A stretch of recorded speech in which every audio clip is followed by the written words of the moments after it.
ఇప్పుడైతే ప్రతి ఒక్కరికి కూడా ప్రాథమికంగా మనం అప్పీల్ చేసుకుంటే, స్లాట్ బుక్ చేసుకుంటే వారం రోజుల లోపల వాళ్ళు ఖచ్చితంగా నోటీస్ ఇచ్చి దాన్ని సర్వే చేసి అందరి చుట్టుపక్కల వాళ్ళని కూడా సర్వే చేసి ఆ సర్వే ప్రకారం నెలలోనే మీకు పరిష్కారం అయిపోతుంది. ఒకవేళ మనకి ఎంఆర్ఓ గారిని నచ్చకపోతే ఆర్టీఓ అప్లై చేసుకోవచ్చు. అంతకుముందు డైరెక్ట్ అప్లై చేసుకునే అవకాశం లేదు, కానీ ఇప్పుడు మళ్ళీ మనం అప్లై చేసుకోవచ్చు. ఆర్టీఓ గారు కూడా 2 నెలల్లో మనకి పరిష్కారం చూపిస్తారు. ఒక మ్యాప్ కూడా ఉంటుంది. ఇప్పుడు మనకి పట్టాదారు పాస్ పుస్తకంతో పాటు సర్వే చేసి సర్వే మ్యాప్ కూడా ఉంటుంది ప్రతి ఒక్కరికి. ఇప్పుడు ఆర్టీఓ తీర్పు కూడా మనం నచ్చకపోతే కరెక్ట్ గా దగ్గరికి వెళ్ళచ్చు. అది 3 నెలల్లో అయిపోతుంది. కనుక ఇట్లా ఇది కొంచెం టైంలోనే మనందరికీ కూడా న్యాయం జరిగే విధంగా ఉంది. ఇవన్నీ కూడా కాకపోతే మనకి ఇంకా సాటిస్ఫాక్షన్ లేకపోతే ట్రిబ్యునల్కి వెళ్ళొచ్చు. దానికి మరి పేద ప్రజలకి, మరి వికలాంగులు ఉంటారు, స్త్రీలు ఉంటారు, వృద్ధులు ఉంటారు, వితంతువులు ఉంటారు, వీళ్ళందరికీ సహాయం చేయడానికి ఒక న్యాయ వ్యవస్థను కూడా ఏర్పాటు చేసింది ప్రభుత్వం సొంత ఖర్చులతో. కనుక ప్రతి ఒక్కరికి కూడా న్యాయం జరగాలి, ఎటువంటి వాళ్ళకి ఆర్థిక నష్టం కానీ మానసిక భారం కానీ లేకుండా అతి సత్వరం పరిష్కారం చేయాలన్న ఉద్దేశంతో ఇంత మంచిగా చట్టాన్ని రూపొందించడం జరిగింది. అలాగే ఇంతకు ముందులో సాదా పరిణామాలు ఉన్నాయి. చాలా మంది మనం తెల్లరేపటి మీద రాసుకొని మరి అనుభవిస్తూ ఉంటాం. గత 12-14 సంవత్సరాలు అట్లా ఎక్కువ ఉంటుంది. వాళ్ళందరికీ కూడా ధరణిలో అయితే రెగ్యులరైజేషన్ లేదు. ఇంతకు ముందు దాని మీద అంత స్టే ఉండింది. ఇప్పుడు మనం రెగ్యులరైజ్ చేయడానికి భూభారతి చట్టం ద్వారా అవకాశం ఉంది. అలాగే మ్యూటేషన్ చేసుకోవడం కానీ, వారసత్వంగా వచ్చిన రిజిస్ట్రేషన్ చేసుకోవడం కానీ, మరి భూదాన్ కానీ, సీలింగ్ కానీ, అంటే ఏ ల్యాండ్స్ ఏ విధంగా వచ్చినా కూడా అన్నిటికీ పరిష్కారం ఉంది.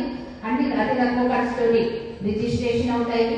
తర్వాత ఈ రికార్డ్స్ కూడా గతంలో రికార్డ్స్ మెయింటైన్ చేసే వ్యవస్థను పూర్తిగా భ్రష్టు పట్టించారు. ఇప్పుడు ప్రతి ఒక్కరికి కూడా రికార్డ్ రూపంలో రెవెన్యూ ఆఫీసులో ఉంటుంది.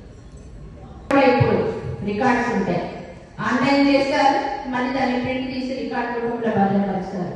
మనకి ఏదైనా కావాలి, మన రికార్డ్ కావాలి అంటే 10 రూపాయలు ఫీజు కడితే చాలు, మన పేపర్, మన సర్టిఫికేట్ మనకు వస్తుంది. ఎక్కడైనా ఉందా? మన దేశంలో ఎక్కడైనా ఉందా ఇంత సులభంగా, ఇంత తక్కువ ఖర్చుతోటి మన స్థలం ఎక్కడుంది, మన హద్దులు ఏంటి, ఇవన్నీ తెలుసుకునే అవకాశం గతంలో లేదు. ఇప్పుడు ప్రతి ఒక్కరికి అర్థం. కనుక దయచేసి ఇంత మంచి పని చేస్తున్న కాంగ్రెస్ ప్రభుత్వానికి మనందరం ఎంతో సపోర్ట్ ఉండాలి. ఎందుకంటే పేద ప్రజల కోసమే ఈ 16 నెలల కాలంలో నిజమైన ఇందిరమ్మ రాజ్యం అంటే ఎట్లుంటది అనేది చూపించడానికి నిరంతరం కృషి చేసిన సీఎం రేవంత్ రెడ్డి గారు, అలాగే వారికి సహకారం అందిస్తున్న మన పట్టి విక్రమార్క గారు కానీ, తుమ్మల గారు కానీ, పొంగులేటి గారు కానీ, మన జిల్లా మంత్రులు, వాళ్ళందరికీ కూడా మనందరి తరఫున హృదయపూర్వక కృతజ్ఞతలు తెలియజేసుకుంటూ, ఇంకొకసారి అందరికీ ఇందిరమ్మ విషయంలో కొంచెం అసంతృప్తులు ఉన్నాయి. కానీ అప్పుడే అయిపోవడం మనం ఇవ్వమని చెప్పండి. ఇది ఫస్ట్ లిస్ట్ మాత్రమే. ఒక ఊళ్ళో 100 మంది ఎలిజిబుల్ ఉంటారు ఎర్బన్ లిస్ట్ లో.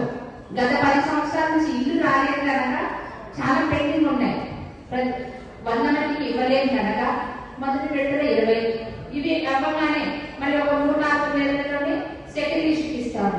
అట్లా అందరికి ఇచ్చుకుంటూనే వస్తాము. ఇంకా 4 సంవత్సరాల్లో మనం 3,500 మొత్తం 15,000 ఇల్లు ఇస్తున్నాం మనం. కనుక ఎవ్వరు కూడా అసంతృప్తికి లోనవ్వద్దు, కొంచెం సహకరించండి. ఖచ్చితంగా అర్హులైన ప్రతి ఒక్కరికి కూడా ఇల్లు వస్తాయి. అలాగే నేను గతంలోనే మన శ్రీధన్న గారి కళ్ళు వచ్చినప్పుడు అడిగాను, మన సత్తుపల్లి ఎస్సీ కాన్స్టిట్యుయెన్సీ ఇంకా కొంచెం ఎక్కువ కావాలని. ఆయన కూడా ఖచ్చితంగా ఇస్తానని మాట ఇచ్చారు. కనుక మనమందరూ మళ్ళీ దీనికి ఒకసారి దృష్టి తీసుకెళ్తాను. ఖచ్చితంగా